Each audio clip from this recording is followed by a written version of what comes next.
So it seems like all the craze over the last couple of years has been around products in this category, so rinseless washes. What we've got here today is the new product from Koch Chemie. This is the Rapid Rinseless Wash, and we're going to give this a go cleaning the WRX, which has had a proper wash, and I call proper wash, so we've had the pressure washer out with all of the gear last week. So put a couple of 100 kilometers on it through the week, and as you'll be able to see on the paint there, it's not filthy, but it definitely has some dirt that's accumulated from driving this over the past week. Now, miserable day here today. It's been raining all morning. It's really cold outside, so no better way to introduce a product like this than on a day like today where you really can't get outside to do a proper wash. What it means is that we're going to be able to be in the comfort of the garage here where it's warm, it's cozy, got the slippers on, we're washing on the carpet here. You know, it just means that we can get this car looking good for the week, whereas normally if you've got to pull all the gear out, we wouldn't be able to clean this car today based on the weather, so we just continue driving it like this through the week. So really excited to try this product today. I've only ever tried one rinseless product before, and that's Optimum O&R, so Optimum No Rinse. And you've tried McKee's N9410. We have, when we were getting the cars ready for the wedding, we use those. So this is the third product I've used, but I definitely don't have as much experience in using these than Glenn behind the camera. This is kind of your favorite new go-to method, and I know you've already washed 2 cars today in the pouring rain using this product, so I'm really excited to be in the car. I didn't wash in the pouring rain. Yep. It was pouring rain outside. Well, yeah, that's what I mean. It was pouring with rain, you were inside, comfortable, probably had the tunes playing, hanging out in the garage, so I'm excited to I actually used that this morning. Yeah, okay, so same product. Yeah. And I used FinLab on the other car. Yep.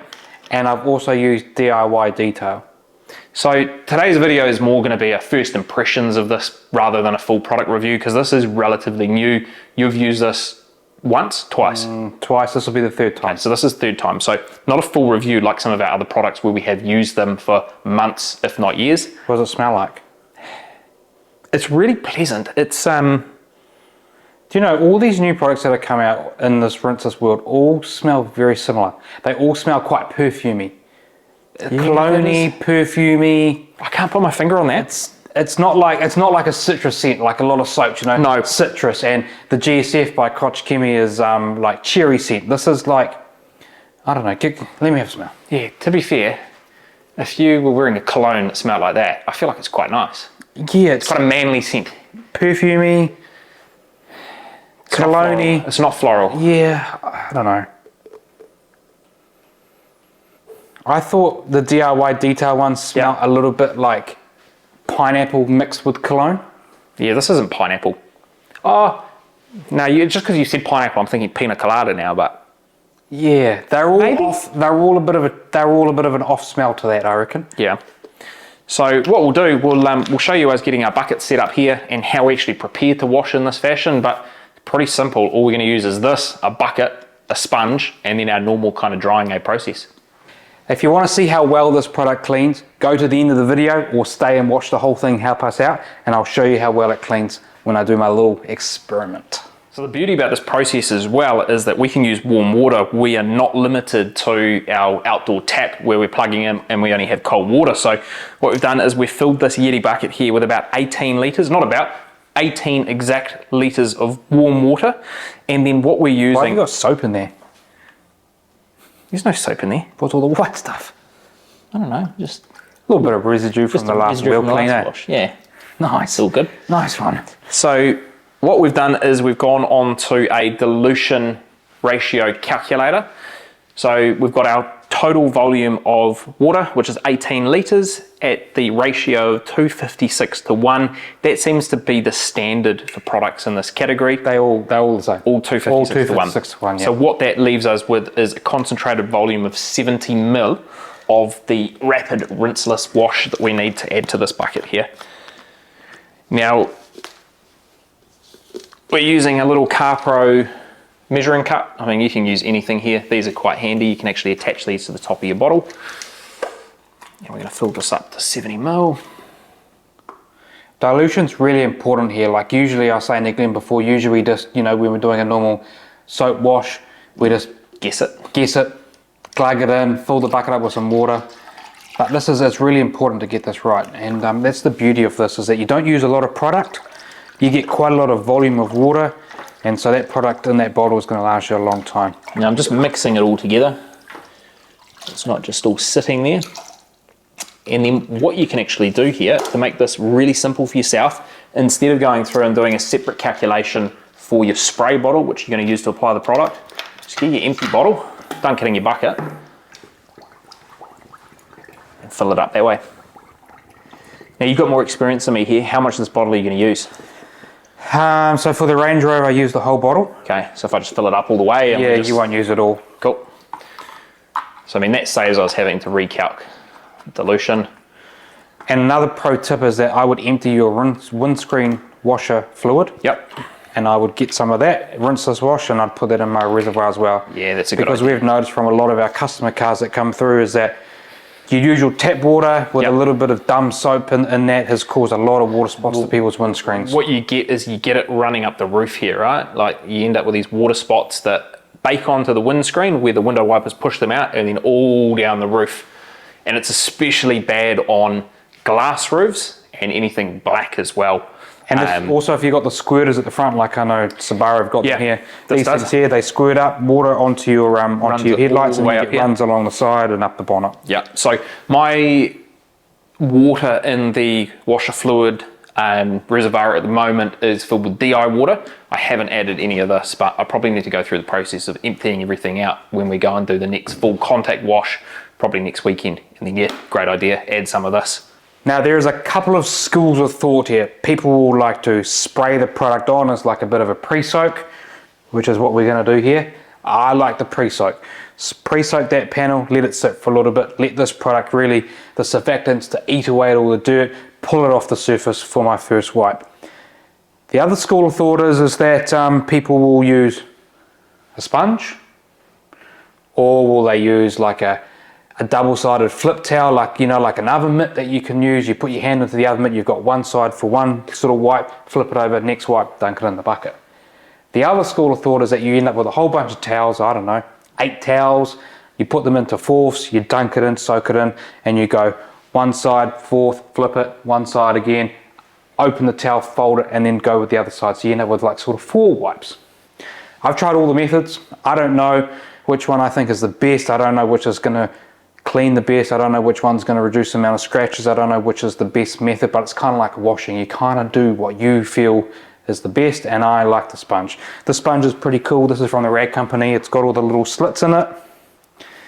And so the idea of this is that when I dunk this in the bucket, it's got the product in here, and then as I pull the dirt and stuff off, goes into these little crevices. When I dunk it back in my bucket, the product should pull all the dirt out of the sponge and dunk it to the bottom of the bucket. That's the concept, and I really like this. So I use sort of one side, flip the sponge, use the other side, just like we do with our wash mitts when we're doing a normal contact, soap wash, and that's how I do it. The beauty about this here is that we've got our bucket on a dolly, so we've got the single bucket that we're using here, so we can just wheel this around the car.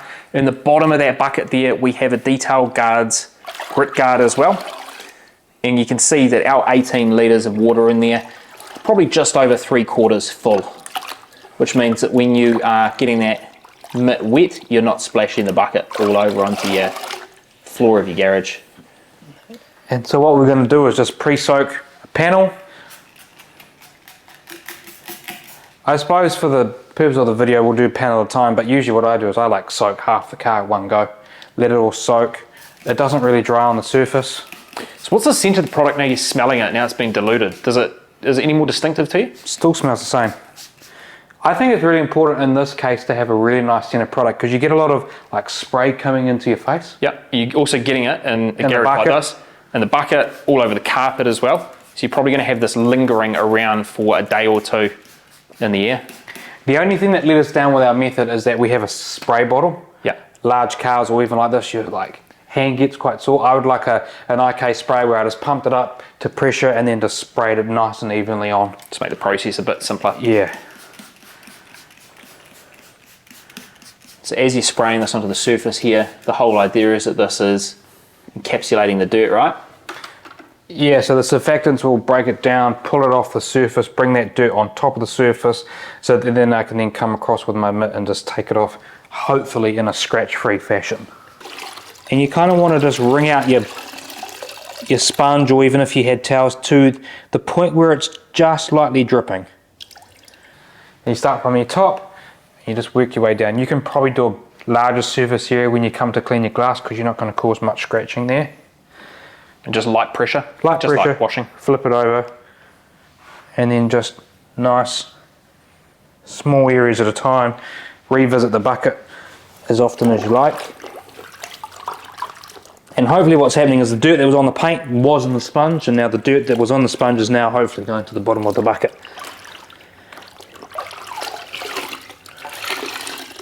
This smells like a detergent. It's probably, yeah, it'll Like be a a- slight surfactant smell. Like I'm getting whiffs of doing washing here. Like a nice laundry detergent. And that's basically your panel done. So the panel is quite wet. I sort of will then spray the next panel and I'll move on, and then I'll come back and I'll dry it. At the point of drying, you can decide to do the whole car first and let this all be wet and then come back and dry it. I have seen people do that. I have seen people to get into dry this panel right now. So you bring out your drying aid, or if you don't want to add a drying aid, you just get straight into your dry it with a towel, move on to the next panel. So it's kind of like completing sections at a time. What's your preferred method? My preferred method is, well, today I just sprayed the whole half of the car down. Yep. I let it soak. I washed it all. When I'd finished washing, I then went around, sprayed the other side. I let this kind of dry a little bit. And then I came back, while that was soaking, I came back and then just dried this stuff down, and then I went to the other side. So I prefer to do it in larger sections. I am in the garage, I'm not in direct sunlight. If you were in direct sunlight, you probably want to be a little bit careful about micromanaging your sections at a time.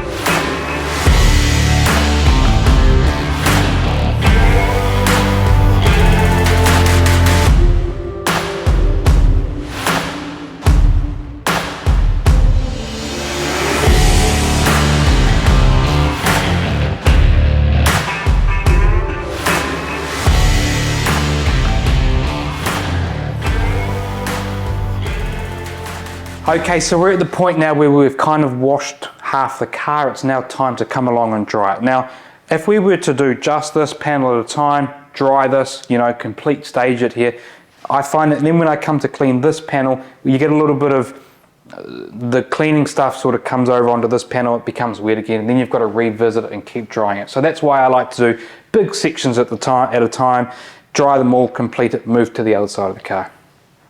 What I've found here with this Koch Chemie product is that it's got good surfactants. It does really nice ability to clean, remove the dirt from the panel here and drop it in the bucket. And I'll show us a little experiment in a minute about why I think that. This doesn't really seem to leave too much protection behind on the paint. It doesn't feel that slick when I wipe this down with the towel. It just feels like it leaves the paint feeling a little tacky. That's why we're going to follow this up with our drying aid. We like to use Bead Maker as our drying aid, our drying lubricant that we spray to the paint to then come through and wipe this down. There are some products on the market that have really good surfactants, but they also have really good protection as well. So they leave a lot behind on the paint. The paint will feel nice and glossy at the end, and you won't need to revisit the paint with a drying aid like we're about to do here. So if you just want to kind of apply the product, clean it, give it the one towel wipe and move on, then you need to find a product that's a lot slicker, that's got more sort of protection in it, rather than this product that doesn't really do that. So we're going to jump in, dry half the car and move to the other side. So our Bead Maker process is just two towels. So we've got the first to kind of spread the product, dry it to some degree, and then the second towel we use to remove any of the product that's still remaining on the surface. Glenn's never been a real fan of rinseless washing, and I've been doing it for maybe 1 or 2 years now, and I've really liked the process. You need convincing, but I think, have I convinced you a little bit more? Yeah, every time we do this, I convince you a bit more and a bit more and a bit more. I don't think it's that I haven't been a fan, it's just that I have not done this. Like, you've bought the products, you've given it a go. I've kind of just stuck with my normal process, which is full contact, you know, triple bucket washes using the pressure washer. But I mean, this is nice. I'm glad you've introduced me to this. I'm definitely going to go shopping, buy a couple of products for myself now, I think, with the view of being able to come in the garage here, turn the TV on, put some music on, and do this while it's pitch black dark, or it could be miserable weather outside. Doesn't eat into your weekend doing it that way as well. You know, you come in here on a weeknight in the evening, and then when you get to the weekend, your car's already clean, you're not having to pull all your gear out. I do think that there is a time and a place for this though. If this car had been driving for a month now, and we had, you know, mud on it potentially, I think that rinse is something that could be quite crucial to get some of that caked on, you know, grime, dirt, mud off the surface. But if you're keeping up with this quite regular, and I can see a big benefit in doing this in summer as well, when it's really hot outside, you can come inside, you can have your air conditioning on, you know, your creature comforts, and you're not having to try and beat the sun. Not something you need to do with DI water. I think the only thing for me would be trying to dry this now. I feel like I almost need a third towel because we really did soak the surface down. We haven't used a leaf blower to remove the product. So I mean, that's why I like to go around and do the other side, let this dry a little bit. Yeah, because I'm struggling a bit here. If you do let this product dry on the surface, what you end up with these things called polymer spots. Okay. I think the guys from O&R, from Optimum, they talk about that quite a lot. You know, polymer spots are like these little dots, little dust spots. If you get those, they do just wipe off. You just need to reactivate them with more product. I'm just wondering though, if a better method for me to do this right now would be to introduce the leaf blower and remove a lot of that sitting water. You could do. I'm gonna give it a go. This car's not coated. I'm gonna give it a go. You're gonna blow it in the garage, are you? Yeah. Blow it that way and we'll have a look. So what you can see here is you can see water on there. Well, then I'm gonna blow it to the panel I've just dried.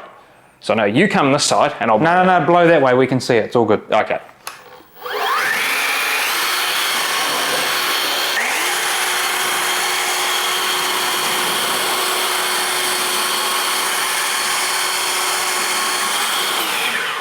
Okay, so it does do something. Okay, that's noisy as heck. However, I think that means that I can come along and not require that third towel in order to apply Bead Maker. Because you do end up with the surface being quite wet. Maybe what's happened is I haven't quite wrung the sponge out as much, or maybe we've applied a bit too much product, so we could probably reduce the amount of water left behind. I mean, I think for me that the leaf blower is really noisy, but you're not going to need to use it for too long, and then you can come along and that makes applying your Bead Maker so much easier there. I don't need additional towels. I think that's the method I would use. Definitely for us as an IK pump sprayer, because you're spraying a lot of product on here, you notice that your hand gets sore, so that would improve our efficiencies and improve, you know, enjoying this even more. I think the one downside that kind of sticks out to me though is that we would use DI water 100% of the time in our outdoor contact washers. Today we have filled up from the sink inside the house, and although the water here is pretty good, we run it probably about 18 to 20 parts per million.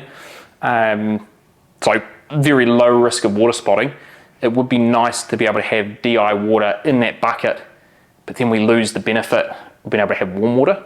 But these are all water softeners, so this should soften the water Further. You only get water spots if it dries on the paint. You're in the garage now, there's no sunlight, we should be able to wipe off. And basically if this did dry, all we should be left behind is polymer spots, so we should be pretty safe. The thing is that people are going to say now is, well, how safe is this, right? You're rubbing a towel or a sponge with a bit of magic stuff in a bottle, and you're rubbing that sponge across the paint. Is this really safe? I don't know. People tell you it's safe. People say this is probably one of the safest ways to clean a car. You really need to do a scientific test. I don't really know. Is old school soap bucket and a sponge with 1000 psi of water blowing paint and blowing dirt particles into the paint on your first rinse, is that causing scratches? Who knows? There's a whole heap of crazy philosophies out there, but so far in the 2 years that I've been doing it, I think it's fine. The downside of this definitely is you don't get a deep clean. No. You don't get wheel wells, you don't get drums of wheels, you don't blow out your brake calipers, and if you do have some baked on grime, the real heavy hitter cleaners will be able to get rid of that, but I do feel you do get a better wash when you're contacting with soap and a sponge. But that's what people will say.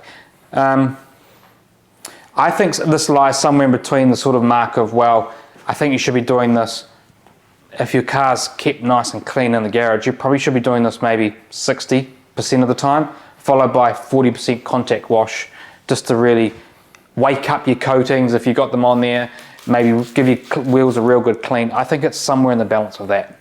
You definitely don't want to do strictly rinseless washes. Your wheels are never going to get a proper clean. Your calipers will get all built up. You're going to have brake dust everywhere. And then, yeah, I mean, in the winter... I definitely do more rinseless washing than you do. Oh, you do more contact bucket washes.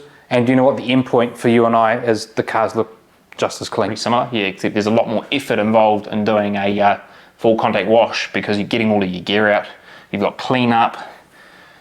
You've got to beat the you don't have to beat the sun, but you need to work within the light constraints, whereas it's dark right now and we're managing to continue to do this. So I'm going to do my best to show this, but you can see water spots. But if you look beyond the water spots, you can see like these almost dust spots, dried water looking on there. Those are what we were talking about before. Those are the polymer spots. You just reactivate those or even wipe them off and they'll just come straight away. They're not water spots. They're not going to etch into your paint. They just come out quite easily. So Glenn, if you get a towel and wipe them off, there's a whole bunch just up the side there, but these should just all wipe away.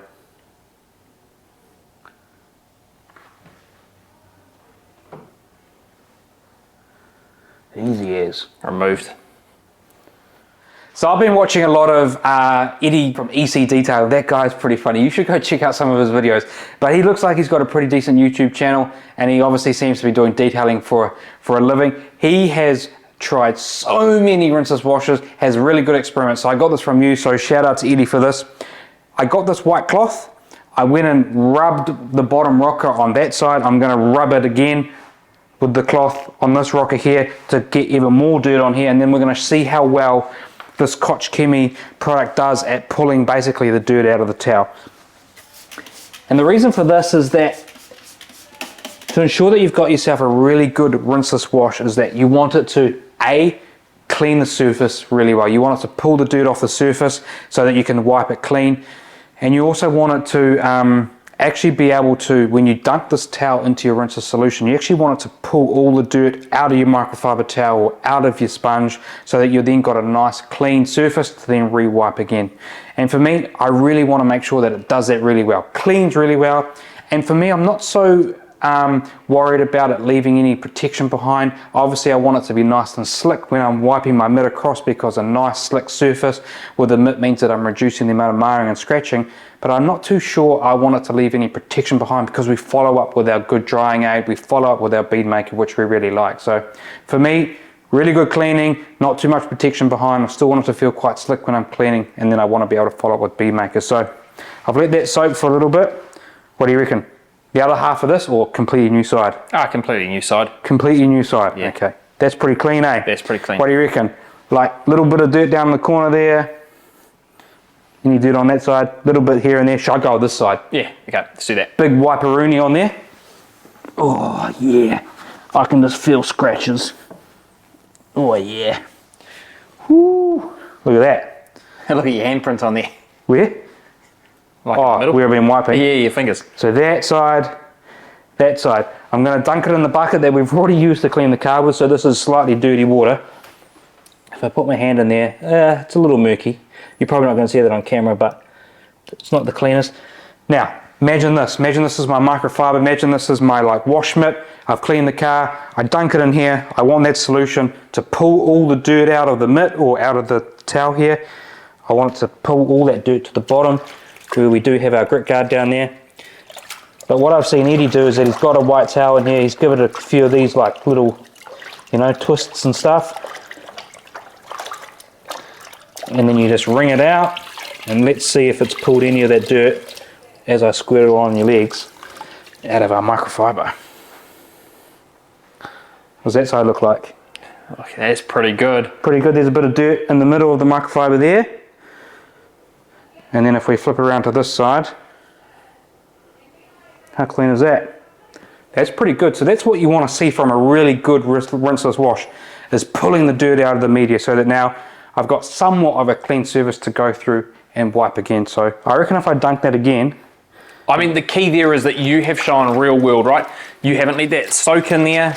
You have just gone back to the bucket. You may have wrung it out a couple of additional times than what you do. You would typically not do that. You'd probably dunk that in, you'd dunk it in, you'd whip it around like that, and then you'd pull it back out. But if you were really concerned about your paintwork, maybe you're working on a black car and you want it to be really, really careful, I think that shows right there that that is pulling out the majority of the dirt from your towel, so you're not at risk of introducing old dirt to create new scratches. There's a little bit of dirt there. I mean, if I keep going, I'll get this clean. So thanks to Eddie for showing me that trick, and I've sort of just relayed that information that he's done because I thought that was a really good way of showing the way that this is actually cleaning the surface. I've done this with a couple of other rinseless washes, and I did it to you the other night with a whole bunch, and we got quite a funny degree of results. You know, there's a couple out there that have been real staples for years. People have really harped on about how good they were. I did that test. We didn't get similar results. So that's a really good product. I think we've done a pretty reasonable job. This car wasn't overly that dirty, but I feel like we've cleaned up really nicely. And definitely if you had a car in the garage that you were just, you know, driving 1 or 2 times a week, parking it up, I think rinseless washes are something for you. Do I think that this Koch Chemie RRW is the best rinseless wash? I don't think so. I think there's better out there for me to go and try. I think this is a really good starting point. I think this is definitely up there on the list. So I'd buy yourself a bottle, try it out, see what you think. Drop us a comment if we did anything wrong. Drop us a comment if you really liked it. Let us know your thoughts. But thanks for watching. That's it from On The Garage. Stay tuned for the next rinseless wash because, man, I got a whole shelf that we're going to try. Cheers.